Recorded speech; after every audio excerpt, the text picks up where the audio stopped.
Hey everybody, what's going on? Welcome to an all-new Talkin Movies. I'm your host, the real Geno Reynolds, and today we're making a return to the MCU. Today we're talking about the movie that, well, has to follow up Infinity War. Today we're talking about Ant-Man and the Wasp, starring Paul Rudd and Evangeline Lilly. After getting into trouble for helping Captain America in Civil War, Scott Lang has served his time and is now on the last days of his house arrest deal. He is just trying to stay out of trouble because he wants to be able to spend time with his daughter outside of his home. This becomes difficult when he has what he thinks is a strange dream and calls Dr. Hank Pym about it. This leads to Pym and Hope Van Dyne to come to Lang for help in finding Janet Van Dyne, who disappeared decades ago and was thought to be dead, but now may still be in the quantum realm. Okay, let me get this out of the way first. I'm not going to let the science of this movie or any movie with Ant-Man in it bother me anymore. I give up. I just want to have fun with these movies. But I do have to say this. I got to get this out of the way. This movie breaks the rules of the first movie worse than the first movie in Civil War did. By this movie's science, if things are shrunk by Pym particles, they're supposed to keep the same weight.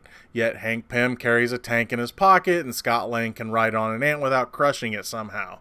In this one, characters carry around not only a Hot Wheels case full of cars, but wheel a building around. And you know what? I don't care anymore.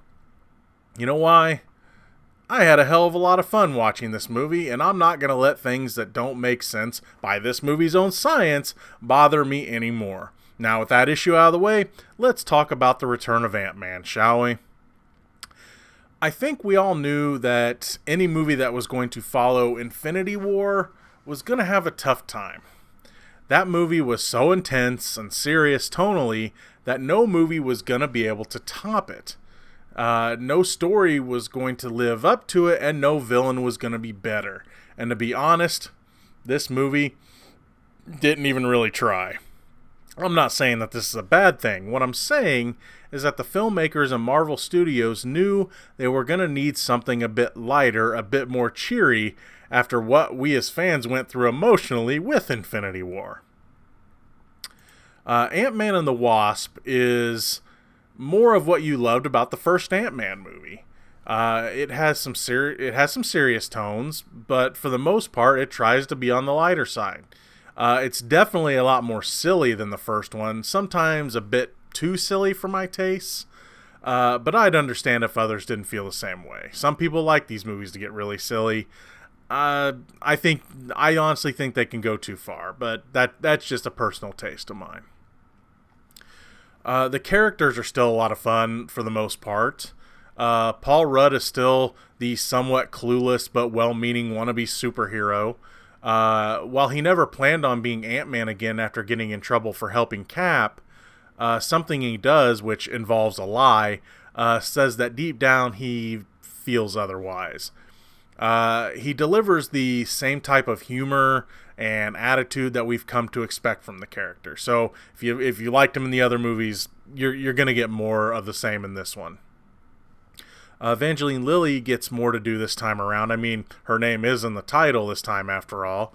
The bulk of the action in this movie usually involves her, and to be quite honest, she kicks much tail. We also get more of what we got the first time around with Michael Douglas as Hank Pym. His motivation in this movie is he's pretty angry at Lang at the first of the movie because Lang ran off with his suit to help Captain America. Michael Pena, T.I., and I'm probably going to butcher this guy's name, David Dastmalchian, also return as Scott's buddies in crime.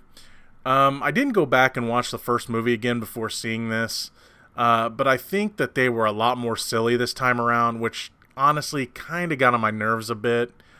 And look, I really like all three of them, especially I liked him in the first one, at least from what I remember, and I especially like Michael Pena as an actor. But I felt that they were trying a bit too hard to be funny in this. And again, I think that led to the movie feeling a little too silly. That being said, again, I think that's what they were going for because, how big of a kick in the gut that Infinity War was. They wanted something a lot lighter. Lawrence Fishburne plays a former friend and colleague of Hank's, Dr. Bill Foster, who worked on a project with him. that comic fans will recognize. They're going to recognize this name, Project Goliath. Walton Goggins plays a crime boss that deals in a lot of tech stuff. He really isn't given a ton to do in this movie, but he still does a decent job with the part he's given, and that being said, he is Walton Goggins after all. I love that guy. Lastly, Hannah John Kamen as the villain Ghost is okay, but and I knew this was going to happen. Any tragic villain that had to follow Thanos was not going to live up to any expectations. I'm not saying she did a bad job. I liked her acting. The character had some cool action scenes and stuff, but going the tragic route might not have been the best thing. Especially, and I know Loki technically wasn't a villain anymore, but with the death of Loki, who is a big villain, and then of course Thanos being the tragic villain, and Josh Brolin knocking it out of the damn park with that part. I think that I would have preferred a more generic supervillain this time around in this movie, and I can't believe I just said that. The story itself feels a lot like the first Ant-Man. It has a lighter comedic tone and is mostly centered around heist plots, fun action, and chase scenes. The other parts of the movie focus on both the character of Ghost as well as our heroes trying to discover if Janet Van Dyne, the original Wasp, is still alive in the quantum realm. And so as a story, it works. It's definitely more of a singular story, but what most people are wondering is, does it tie into Infinity War? Well, as for the movie tying into it, well, you can leave that up to the mid-credits and after-credits scenes. Now look, I'm not going to spoil anything for you, especially since the mid-credit scene in this movie was my favorite part of it. But I do have to talk about this for a bit, and again, don't worry, I'm not spoiling anything for you. Just going to talk about some tone here. I feel that with the tone of this movie, as silly as it was, the mid-credit scene and the end-credit scene should have been switched.